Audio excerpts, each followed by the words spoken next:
What's going on, y'all? So look, some footage just released of Iron Mike Tyson. Yes, the youngest heavyweight champion ever in boxing history, doing some mitt work, right? And everybody is just appalled and just astonished at the fact that he still got that tremendous hand speed and he still got that extraordinary power, that pop on his punches. And everybody like, man, listen, from watching those clips and just thinking about the illustrious career of Iron Mike Tyson, people like, if Iron Mike Tyson would have never went to jail, he would have never lost to nobody in his prime. A lot of people believe that, and a lot of people were regurgitating that when they saw that clip, and it just made them think about the dynamo that Mike Tyson was, and they feel like nobody would have beaten Mike Tyson in his prime. However, I beg to differ, and I know some of y'all gonna think this is a hot take, or I'm just saying it just to be saying it because I'm on YouTube talking, but I honestly believe that Evander, the real deal Holyfield, would have beaten Mike Tyson in any point in Mike Tyson's career. At any point in Tyson's career, Evander would have found a way to beat Mike Tyson for several reasons, right? Well, first of all, let me just say this, right? I'm a fan of Mike Tyson. I'm a huge fan of Mike Tyson. I was loving Mike. I was born in '93, so when he was through most of his reign, I wasn't even born. I thought about. But watching the fights with my uncles, I was marveling at his power, his speed, the peekaboo style, how he fought. It was amazing to watch. And Mike was one of those individuals that it's certain men or certain sports figures that captivates America. And Mike Tyson was one of those men. Like I said, he was the youngest heavyweight champion ever during that time. During a time where being heavyweight champion of the world meant you was the baddest man breathing oxygen on planet Earth. No way around it. You were bigger than life and you were larger, like you were bigger than the president. Larger than life. And Mike was only 20 years old when he won the heavyweight title. I was 20 years old. I was a sophomore in college. I can't imagine me walking around with all this fame and fortune and all this respect. And I'm only 20 years old and he's out there knocking out grown men, putting them to sleep. But one thing about Mike, one thing about Evander Holyfield, Holyfield was a different breed. He had a different fire lighting inside of him when he fought Mike Tyson. When he fought, because they were supposed to fight in like '91 before Mike Tyson went to jail. When Evander Holyfield first became champion, people were telling him he was not the real champion because he hadn't fought and beaten Mike Tyson. You're not the champion until you beat Mike, is what everybody kept telling him. In fact, there was a documentary about it called Chasing Tyson. And he wanted to prove to the world that he was as good as everybody thought. Let's be real. Let's put respect on Evander Holyfield's name. Because I hate when people say this. Evander only won because Mike had been to jail and all of that. Hell no. He would have put that beating on Mike anyway. Any way Mike could have wanted it. Because Evander was a guy who can fight he can fight different fight styles. Right? He can fight on the inside. He can fight on the outside. He can box with you and he can brawl with you. And one thing about him, he brought the fight to Mike Tyson. And he had a hell of a chin. At the beginning of that first fight in '96, Mike Tyson rocks. He come out explosive and he stumbles Evander Holyfield with a shot. But Evander Holyfield stayed firm and started swinging back and started landing his own punches. So with every punch that Mike Tyson landed, Evander was coming back with 3 punches with a lot of pop on it. And that let Mike Tyson know that Evander Holyfield was not afraid of him. That was the difference too. Evander Holyfield was not like Mike's other opponents. 90% of Mike fights was won before the fight even started, before the bell even dinged. Why? Because dudes were intimidated by him. They saw how he was knocking everybody out. They heard about the power. They saw the hand speed, and they just were scared of him. They were scared of this 5'9" dude that was just pound full of muscle. They was afraid of that. And he knew it. And when a man senses fear on another man, it's like a shark smelling blood in the water. He gonna go for the kill and he gonna get you up out of there quick, fast, and in a hurry. And when Mike got you wounded, you was done for. Evander was not scared of that man. He looked at him like a regular human being, just like Mike's other opponents should have looked at him. Evander looked at him like, look, he a man that put on his pants one leg at a time, like me. So I'm not gonna be scared of a man that bleeds the same blood as me. And I think they even had a relation. They had they knew each other from back when they were younger, doing like amateur days. So I think that Evander, knowing him then, he felt like, he not no killer that everybody else see. He wasn't scared of that man, and he wasn't afraid to bring a fight to Mike. He knew that if he gave Mike any space, space to like try to box with him, Mike got time to reset. Evander stayed on his ass the whole night, stayed on his head, did not budge, and kept coming forward. And that was something that shocked Mike because most guys were never going to come forward to him like that. And Evander had pop. He was swinging them punches with bad intentions, and he could take Mike's shots. When Mike saw that, at that point he didn't know what to do. He was flustered at that point. And Evander was a man determined to prove to the world that he was the real deal, as his nickname says. And because people try to discredit Evander. Oh, he only beat Mike Tyson out of jail. He was headbutting, like Mike wasn't leading with his head too at certain points in that fight. Like he was whooping. It wasn't no headbutts that was hurting Mike. Mike was getting hit with them shots. He was getting hit. He was getting tagged all night, and he couldn't take that. He couldn't take a beating like that. And one thing that I saw with Evander Holyfield, man, I'm gonna say this too. Evander, like, he was an accomplished fighter. When you accomplish, so like he was undisputed in cruiserweight and heavyweight. When you got that type of pedigree in you, when you got that type of resume on you, you ain't like, you're not going into a fight thinking you're gonna lose or thinking I'm not gonna beat this guy. He wasn't scared. And at that point, Mike Tyson knew he was in for one. And Evander, like, let's be real, man. Evander was going through dudes, and he was proving himself every time. Even to get a title shot, he had to beat Michael Dokes. He had to beat Alex Stewart. He had to beat who else? I forget. Oh man, he had to beat James Tillis. And then he fought Buster Douglas and beat Buster Douglas in 3 rounds. People weren't convinced. He go in and beat George Foreman. George Foreman was like 41 years old at the time. But he was still a formidable opponent who was not going to go down easy at all. He could take a punch and he still had pop. As you know, he knocked out Michael Moore with a jab. Then he go and fight Larry Holmes. He go fight Burt Cooper, Larry Holmes. Everybody still ain't convinced. He loses to Riddick Bowe. Comes back and avenges his loss against Riddick Bowe. Loses against Michael Moore. And then after that, he beats Ray Mercer.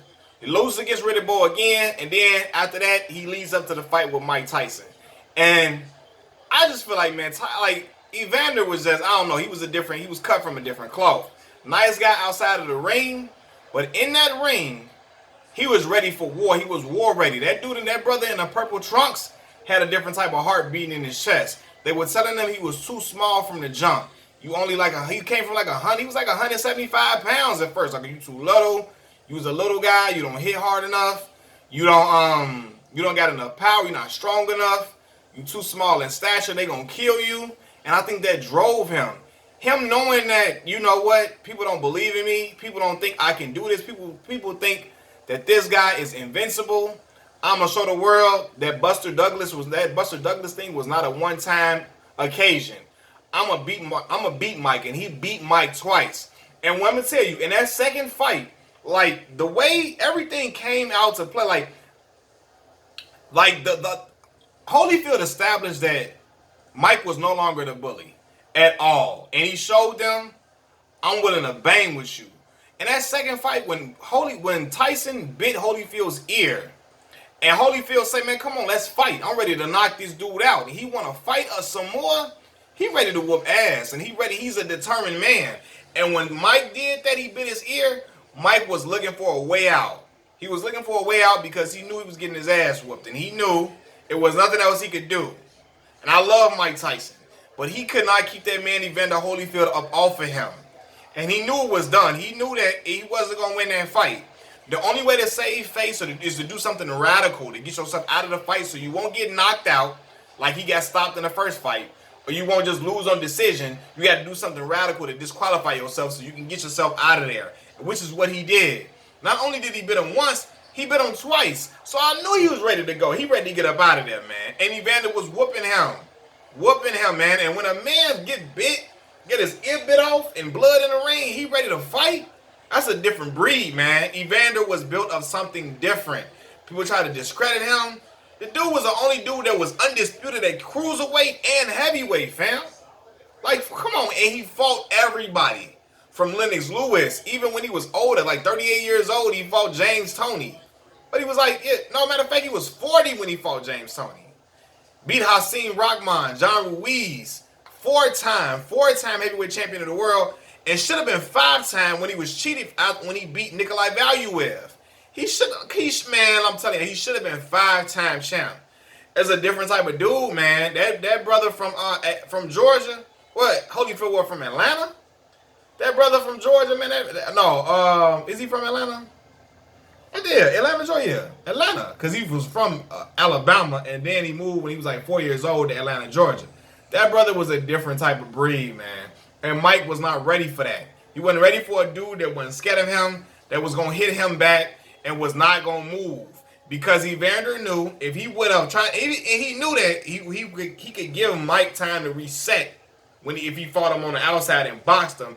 And he also knew that the critics were going to say he ran from Mike, and he didn't really beat him if he didn't stand toe-to-toe. He stood toe-to-toe, blow for blow, and withstood everything Mike Tyson had to throw at him. You tell me who was doing that then, man. Standing toe-to-toe with Mike and was willing to take everything he got but the kitchen sink and throw a damn deep freezer. He was throwing deep freezers at Mike. Mike was getting rocked and rattled. I said, oh, damn, man. The champ was dazed, man. He was out of there. And when a man is determined like that, when he got the type of fire beating in his chest, it's only so much that can stop that man. It's only so much you got to be incredible to stop that man. Same way James Toney beat the champ and had the champ looking for his mouthpiece, feeling for his mouthpiece on the floor.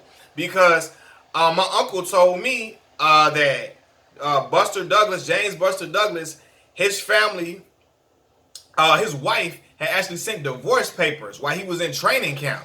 Then he lost his mom like some weeks before the fight started. So in his mind, he looking like, I'm not losing this fight. I'm about to beat this dude. I'm not losing this fight at all. I'm gonna come and win the heavyweight championship of the world, and I'm gonna shock everybody. And Buster Douglas shocked Mike because he had a different type of fire beating in his chest. Different type of fire. Mike was at the top of the world, and I don't care if Mike was still with his original people.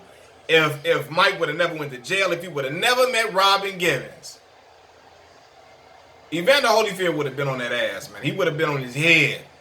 And it wasn't no way Mike, nah, man, that dude wasn't scared of Mike. That dude didn't make, his heart didn't beat fast when he seen Mike. He looked at Mike like an average dude, like a regular boxer, man. He looking like, fam, he another man like me. I'm ready to go get him up out of there. And that's what he did, man.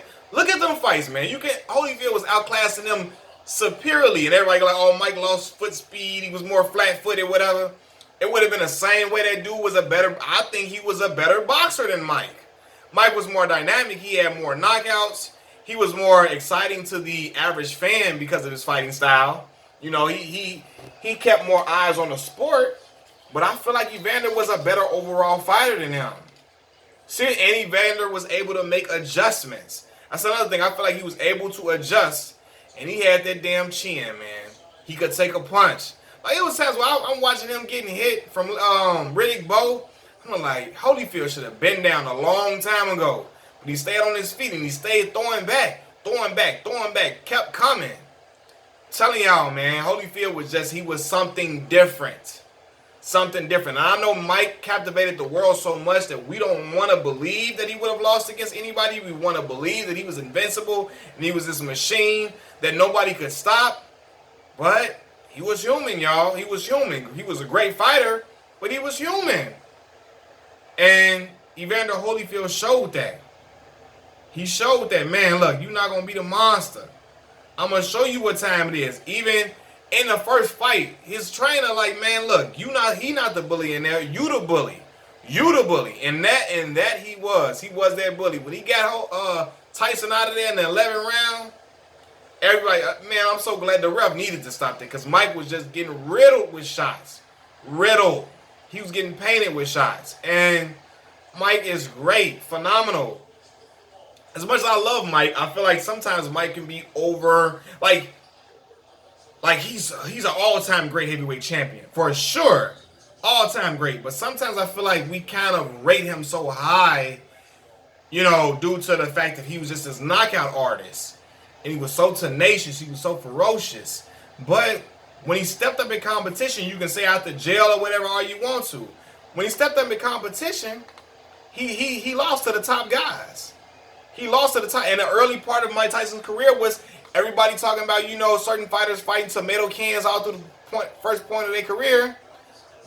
The first part of Mike Tyson's career, he had some tomato cans up in there. You know what I mean? But when he fought Evander, he fought Lennox, he lost. And he fought Evander, he lost twice. Buster Douglas was I just think Buster was so motivated. He was just so motivated to another level that he was able to withstand everything that Mike was trying to throw at him. But sometimes I think that we can rate Mike a little too high because of just how dynamic he was. But I believe that, I don't know, man. Like, Mike had a great resume, but I think Evander had a better resume than Mike. For sure. He had a better resume than me. And Evander accomplished a whole lot. But Evander was going to beat Mike at any point. I don't care what y'all talking about. Y'all can say what y'all want to. Y'all can get mad. I posted it on Twitter. People are like, oh my God, it's the craziest take I ever heard. I'm here to tell y'all it was going to happen. Machiavelli Mills TV. Peace.